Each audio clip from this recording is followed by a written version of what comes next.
പക്ഷെ അക്ബറിൻ്റെ ജീവിതത്തിൽ ഒന്നുമല്ലാത്ത സമയത്ത് ഉമ്മ കൈപിടിച്ച് മുന്നോട്ട് കൊണ്ടുപോയി. ഒരു ഗോളും അക്ബർ എടുക്കലേ എന്ന് പറയുന്ന സമയത്തും സ്വന്തം ഉമ്മ വിളിച്ച് ഏത് പാതിരാത്രിക്ക് എടുക്കും. ആ ഒരു സ്നേഹം കരുതൽ എന്തായിരിക്കും? ഞാനെപ്പോഴും പ്രാക്ടീസ് ചെയ്യാറുള്ള ഒരു കാര്യമാണ്. നമ്മൾ എന്തെങ്കിലും ഒരു പ്രശ്നം ഉണ്ടെങ്കിൽ ഞാൻ ഉമ്മാടെ അടുത്താണ് പറയാം. ഓക്കെ. കാരണം ഇവരുടെ പ്രാർത്ഥനയ്ക്ക് ഭയങ്കര പവറാണ്.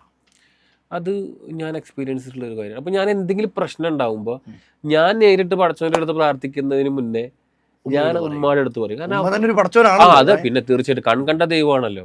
അപ്പോൾ അവരുടെ പ്രാർത്ഥനയ്ക്ക്, അവർ പ്രാർത്ഥനയുടെ മുമ്പിൽ പിന്നെ ഹിജാബൊന്നുമില്ല. മക്കൾക്ക് വേണ്ടിയിട്ട് അവർ അങ്ങനെ പ്രാർത്ഥിക്കും. അപ്പോൾ അത് നമുക്ക് ഗുണമാണ്.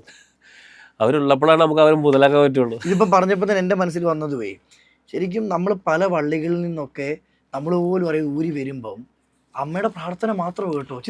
പിന്നെ അതങ്ങനെ തന്നെയല്ലേ, അത് ഉറപ്പായിട്ടും. അതിൽ യാതൊരു സംശയമില്ല, അതിലൊരു സംശയമില്ല, 100%. എനിക്ക് മാത്രമല്ല, എനിക്ക് എന്തെങ്കിലും ആവശ്യം നേടാനുണ്ടെങ്കിൽ ഞാനൊരു വല്ല എന്തെങ്കിലും പ്രോഗ്രാമിന് പോവുകയാണ്, അതല്ലെങ്കിൽ എനിക്ക് വയ്യട്ട, തൊണ്ട ഒരു സുഖമില്ല, അത് ഇല്ലടാ, അത് ഈ ധൈര്യമായിട്ട് കയറാ, അങ്ങനെ അതൊരു.